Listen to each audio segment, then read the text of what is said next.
Selamat bertemu kembali dalam pelajaran Sekolah Sahabat Kita PowerPoint. Tema besar sepanjang 3 bulan ini adalah rahmat Allah adalah sebuah pemberian. Kita senang kita boleh masuki pada sahabat yang kedua. Judul sahabat yang kedua adalah kesanggupan menjadi racun. Sebelum kita ke sana, kita tunduk kepala untuk berdoa. Bapa di surga, kami akan membaca firman Tuhan, kami akan mempelajari sekolah sahabat kami, bersama-sama dengan kami, agar kami boleh mengerti pelajaran ini dengan baik. Ampun dosa kami, dalam nama Anak Yesus Kristus kami berdoa, amin. Pada saat ini saya ditemani oleh sekolah sahabat PowerPoint dari Jemaat Jamrud, namanya adalah Vanes Lanes. Dia akan menemani kita untuk pelajaran sekolah sahabat kita pada saat ini. Pelajaran sekolah sahabat kita diambil dari buku 2 Samuel 14. Ini kan cerita mengenai Absalom.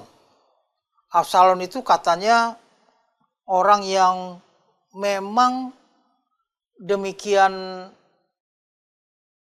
sempurna fisiknya gitulah ya. Orangnya kalau mungkin sekarang orangnya pokoknya oke banget ya. Dari segi fisik ya, Korea kalah itu Korea ya. Dari segi fisik, dari segi penampilan, dari segi lainnya, wah pokoknya dia sangat luar biasa ya. Kalau kita membaca dalam 2 Samuel 14 ayat 25 ya, kalau ayat 25 ini langsung bagian itu mengatakan, di seluruh Israel tidak ada yang begitu banyak dipuji kecantikannya seperti Absalom. Dari telapak kaki sampai ujung kepala tidak ada yang cacat. Ya. Apabila ia mencukur rambutnya pada akhir tiap-tiap tahun, ia mencukurnya karena terlalu berat baginya, maka ditimbangnya rambutnya itu 200 sikal beratnya menurut batu timbangan raja. Ya. Absalom seorang anak yang memang bertumbuh dia, dan dia punya saudara, kemudian dia juga punya seorang saudara yang lainnya ya, dan dia akhirnya melakukan segala sesuatu yang tidak baik ya. Bahkan dia itu coba untuk membunuh saudaranya ya, dan akhirnya dia mengungsi, dia pergi mengasingkan diri ya. Kemudian dia coba untuk bujuk supaya ayahnya Raja Daud bisa menerima dia, bisa kembali ke istana dan lain sebagainya. Dia coba dengan berbagai cara, termasuk dia mencoba melalui Yoab ya, yang jadi utusan raja ya. Dan dia terus saja melakukan hal-hal yang dirasa, saya ini kenapa harus dibuang ya? Saya ini kenapa harus minggir ya? Padahal dia orang yang punya kesanggupan banyak, dia punya cara yang baik ya, dia punya penampilan yang oke dan lain sebagainya ya. Sampai akhirnya ya dia itu keadaannya ya keadaan orang di dalam pengungsian. Itu sebabnya judul yang diberikan adalah kesanggupan menjadi racun. Merasa diri sudah hebat, merasa diri sudah segala-galanya ya. Akhirnya dia melakukan hal yang tidak baik, dan akibat dari melakukan hal tidak baik itu dengan membunuh saudaranya, dia pun akhirnya mengasingkan diri, dia disuruh keluar ya, karena Daud merasa berkabung sekali dengan kematian dari anak dari Raja Daud tersebut. Jadi dia pengasingan ini membuat dirinya dalam keadaan hal yang tidak baik. Kalau kita melihat akan hal ini, maka kita dapatkan keadaan yang kurang begitu menyenangkan, sampai akhirnya cerita ini mengatakan dia pun akhirnya mengajak Yoab, kemudian Yoab juga menyuruh meminta tolong agar Daud menerimanya, kemudian Daud menerimanya ya. Tapi pada waktu sana dia punya keinginan juga lainnya, dia ingin menguasai sekarang, daripada saya begini dia ingin menguasai segala satunya, akhirnya dia coba untuk memberontak kepada ayahnya sendiri. Jadi kesanggupan yang diberikan oleh Tuhan, kalau kita menggunakannya dengan tidak baik, akan menjadi racun. Ya, akan jadi racun itu berarti yang membuat diri kita jadi tidak baik. Itu secara ringkas pelajaran sekolah sahabat kita. Sekarang mari kita lihat apakah ada pertanyaan. Pak Pendeta, kenapa Absalom menjadi orang yang emosian? Absalom jadi orang yang emosian oleh karena dia rasa bahwa saya kan orang yang perfect, harusnya saya diperhatikan, harusnya saya dikasihi, harusnya saya yang lebih segala-galanya, ya. Kemudian ada sesuatu hal yang lain dia lakukan kejahatan, tapi dia rasa bahwa dia pantas untuk menerimanya. Saya lakukan itu untuk kebaikan keluarga saya, untuk kebaikan hal-hal lainnya yang sebenarnya tidak pantas untuk dia lakukan. Jadi dia melakukannya karena dia emosi, dia coba untuk melampiaskannya dengan caranya sendiri. Jadi kita harus tahan emosi kita. Ya, anak-anak semua ya.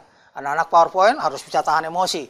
Tidak sembarangan saja untuk keadaan kita apapun itu, kita harus bisa menahan emosi kita. Bagian lain, pertanyaan. Pak Pendeta, apa bedanya karunia dan talenta? Beda karunia dengan talenta. Ya. Karunia adalah satu hal yang diberikan oleh Allah bagi kita untuk kepujian, kemuliaan bagi namanya. Ya. Talenta itu bisa dikatakan bakat, ya, tapi bisa saja talenta itu digunakan untuk hal-hal yang tidak baik. Contoh misalnya, orang punya bakat atau talenta itu menyanyi. Ya, dia punya bakat menyanyi, tapi akhirnya digunakan menyanyi itu bukan untuk kepujian nama Tuhan, malah dia menyanyi lagu-lagu yang tidak baik, lagu-lagu duniawi, lagu-lagu dia adakan tempat-tempat yang tidak baik lainnya. Ya, yang harusnya kalau dia gunakan, dia itu gunakan menjadi kepujian nama Tuhan, untuk memuji nama Tuhan, ya, baik di gereja, baik tempat-tempat yang memang baik dan lain sebagainya untuk menarik orang lebih dekat kepada Tuhan. Maka dia itu menjadi satu karunia yang Tuhan berikan kepadanya. Oke? Terima kasih Pak Pendeta. Tolong doakan kami agar tidak sombong dan menjadi berkat bagi orang tua kami dan sesama teman kami. Oke. Jadi mari kita anak-anak PowerPoint, biarlah kita boleh menjadi berkat bagi siapa saja, bagi teman kita, bagi adik kita, kakak kita, dan juga bagi orang tua kita. Apalagi dalam suasana-suasana sekolah masih sebentar, yang offline, masih lebih banyak online, dan lain sebagainya. Kita boleh jadi berkat. Jangan pernah sombong. Kalau Tuhan berikan kepintaran kepada kita, jangan gunakan itu menjadi kesombongan, bahkan untuk membuli orang lain yang kurang pintar. Kita bantu teman kita yang kurang pintar untuk jadi pintar. Itu baru kita jadi orang yang baik, orang yang pintar.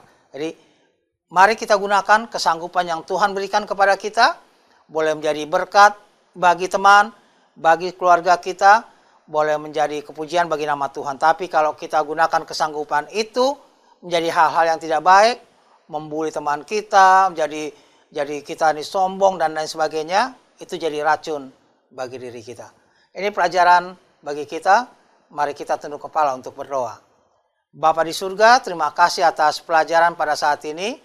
Kiranya pelajaran dari Absalom yang Tuhan berikan bagi kami pada saat ini boleh menjadi pelajaran bagi kami, khususnya bagi anak-anak PowerPoint, untuk lebih menyerahkan hidup kepada Tuhan, dan kesanggupan, talenta yang Tuhan berikan, karunia yang Tuhan berikan, boleh merupakan satu kekuatan, satu berkat bagi kami, berkat bagi teman-teman, berkat bagi keluarga, berkat bagi gereja Tuhan, serta kepujian kemuliaan bagi nama Tuhan.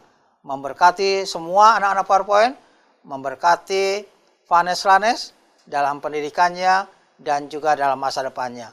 Kami berdoa dalam nama anak Yesus Kristus, Tuhan dan Juru Selamat kami. Amin.